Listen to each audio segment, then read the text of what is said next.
Opa! Boa tarde, minha turma do 7º ano da Escola EPA, chegando mais uma vez aqui para a gente dar continuidade aos nossos conteúdos de português e agora do final do ano, preparando a nota final do quarto bimestre, né?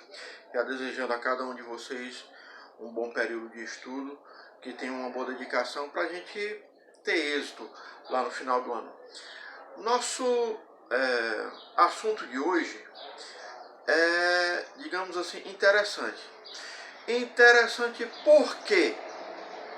Porque é um conteúdo simples, que eu acredito que já tenha passado pelo período educacional de vocês, porque é fácil de assimilar, porque às vezes causa um pouquinho de dúvida na nossa cabeça. Vamos falar dos porquês, né? Acho até interessante porque depois vocês comentam com a Lívia, né?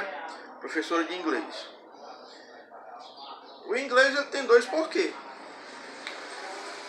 Um porquê para fazer pergunta, que é o mais interessante, que quando você vai fazer pergunta em inglês, você usa aquela expressão do mineiro, né? Why?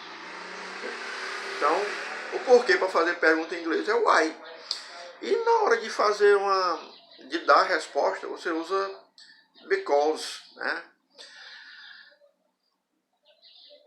Por que português tem que complicar tanto? Porque nós somos uma língua poética, né? Nós não somos qualquer coisa. A língua, digamos assim, portuguesa, ela tem nuances diferentes. Ela é romântica, né? Ela é uma expressão do classicismo europeu. Ficou bonito essa, né? O classicismo europeu ficou bonito. Tem que valorizar o português, né, pai? Porque tem que amparar o nosso local de trabalho. Então nós temos que ser diferenciado mesmo. E quem quiser aprender, que estude. Então vamos lá. Nós temos 4 expressões de porquê. E confesso que quando vocês forem conversar isso com os pais de vocês, eles vão dizer assim: como foi que você aprendeu por quê? Por que separado? Era para fazer pergunta. Por que junto? Era para dar a resposta. Por que separado com acento? Era para fazer uma pergunta, só que a pergunta ia ficar no final da frase. Por que junto com acento? Era para responder a pergunta do porquê separado com acento e também tinha que ficar no final da frase. Era assim que a gente aprendia. E a maioria dessas regras se mantém. Mas com alguns estudos gramaticais mais aprofundados, a gente começou a perceber que a nossa língua ela é cheia de expressões idiomáticas. Bonito também, essa também ficou legal. Expressões idiomáticas também ficou legal. Ou então, temos que perceber que como as palavras em português têm essa variedade de tomar duas formas, realizar duas funções, acabamos criando anomalias linguísticas. Também ficou legal isso aqui. Ficou legal, meu produtor aí? Então vamos lá. Essas expressões a gente vai ter que começar a decifrar a partir de agora. Chega aí. Os porquês, né? Porquê, primeiro, porquê separado e sem acento. Por que você está aqui? Ora, está fazendo uma pergunta. Então, essa é a regra clássica, né? Se você vai fazer uma pergunta, então você usa a expressão separada do porquê, formando assim um pronome interrogativo. Lembrando o lance dos pronomes que nós vimos no início do ano, hein? Pronome interrogativo. Então, essa é a regra básica. Por quê? Por que você está aqui? Então, eu estou perguntando. O outro exemplo, que são as expressões as expressões idiomáticas ou anomalias linguísticas se dá a partir desse momento. Não sei por que ele voltou. Primeiro, o porquê ele está separado. Mas não está fazendo pergunta. O que foi que aconteceu com esse... O que foi que aconteceu com esse porquê? Alguém saberia me responder o porquê? Né? Vamos lá. Primeiro, explicando a anomalia linguística. Quando a gente fala de anomalia linguística, é porque essa expressão ela foi criada meio sem querer. Deu certo, só que não se encaixa na regra padrão do português, né? Anomalia linguística. Então, o que aconteceu?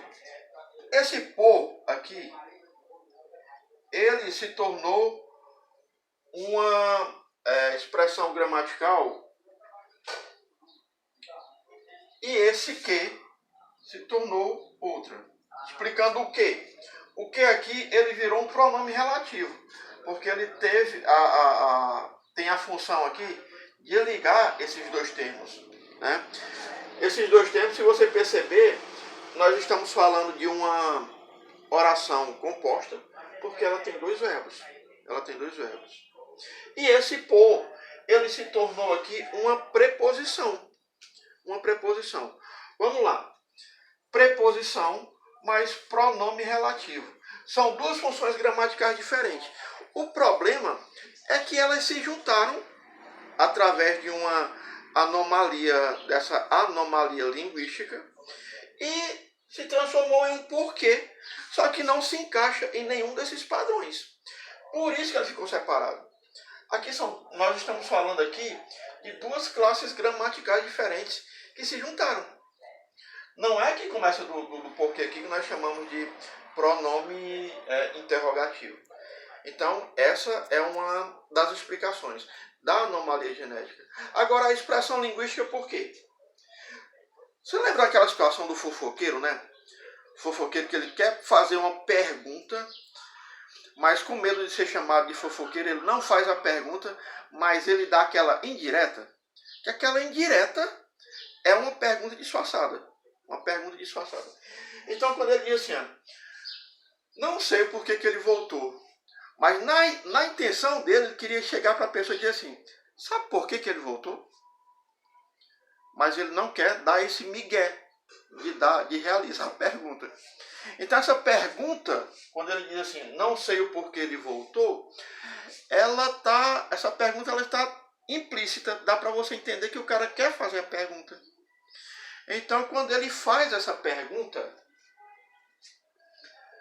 esse porquê, que é uma pergunta implícita, né, está dentro da oração, esse porquê ele ganha a ideia de pergunta.